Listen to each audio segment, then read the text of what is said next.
ನೀಡುವಂತ ಕೊಡುಗೆ ಸಂಘಟನೆಯನ್ನ ಮಾಡ್ತಾ ಬಂದಿದೆ ಮತ್ತು ದಿಟ್ಟತನದಿಂದ ಎದುರಿಸುವಂತ ಕಾರ್ಯನೂ ಕೂಡ ಈ ಸಂಘಟನೆಗಳು ಮಾಡ್ತಾ ಇದ್ದಾರೆ. 1964ರಲ್ಲಿ ಪ್ರಾರಂಭಗೊಂಡಿರುವಂತಹ ಈ ಒಂದು ಅದ್ಭುತವಾಗಿರುವಂತಹ ಸಂಘಟನೆ ಇವತ್ತು ಕೇವಲ ನಮ್ಮ ಭಾರತ ದೇಶದಲ್ಲಿ ಅಷ್ಟೇ ಅಲ್ಲ, ದೇಶ ವಿದೇಶಗಳಲ್ಲೂ ಕೂಡ ಹಿಂದೂ ಸಂಘಟನೆಯನ್ನ ಜಾಗೃತ ಮಾಡ್ತಾ ಇದೆ ಅಂದ್ರೆ ನಿಜವಾಗ್ಲೂ ಕೂಡ ನಾವು ಹೆಮ್ಮೆಯನ್ನ ಪಡುವಂತ ಕಾರ್ಯವನ್ನು ನಾವು ಮಾಡಬೇಕಾಗಿದೆ. ಕೇವಲ ಭಾರತ ದೇಶದಲ್ಲಿ ಅಷ್ಟೇ ಅಲ್ಲ, ದೇಶ ವಿದೇಶಗಳಲ್ಲೂ ಕೂಡ ವಿಶ್ವ ಹಿಂದೂ ಪರಿಷತ್ ತನ್ನದೇ ಆಗಿರುವಂತ ಕಾರ್ಯವನ್ನು ಮಾಡ್ತಾ ಇದೆ. ಎಲ್ಲಿ ಅಂಧಕಾರದಲ್ಲಿ ಮುಳುಗಿರ್ತಾರೋ ಅವರಿಗೆ ಜಾಗೃತಿಯನ್ನ ಧರ್ಮದ ಮೂಲ ಮಾರ್ಗದಲ್ಲಿ ತರುವಂತ ಕಾರ್ಯವನ್ನು ವಿಶ್ವ ಹಿಂದೂ ಪರಿಷತ್ ಮಾಡ್ತಾ ಇದೆ.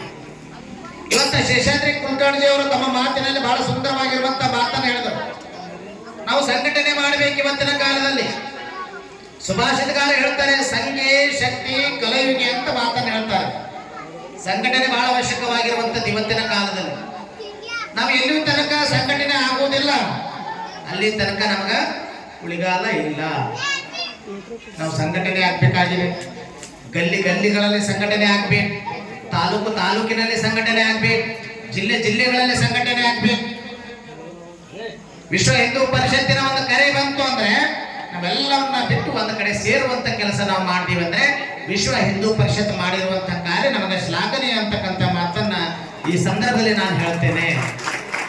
ಕೇವಲ ಅವರಿಗೆ ಸಿಗಬೇಕು ಅಂತಕ್ಕಂಥದ್ದಲ್ಲ, ಅವರೇ ಸದಸ್ಯರಿದ್ದಾರೆ ಅವರಷ್ಟೇ ಇರಬೇಕು ಅಂತಲ್ಲ, ನಾವೆಲ್ಲ ಸನಾತನಿಗಳು. ಅದಕ್ಕೆ ಹೇಳ್ಕೊಂಡ್ ಬರ್ತಾರೆ, ನಾವೆಲ್ಲ ಹಿಂದೂ, ನಾವೆಲ್ಲ ಬಂಧು, ನಾವೆಲ್ಲ ಒಂದು ಅಂತಕ್ಕಂಥ ಸಂಕೇತ ತಿಳ್ಕೊಂಡಾಗ ಮಾತ್ರ ನಾವು ಉಳಿತೇವೆ. ಒಂದು ಕರೆಯನ್ನ ಕೊಟ್ಟಾಗ ನಾವೆಲ್ಲರೂ ಕೂಡುವಂತ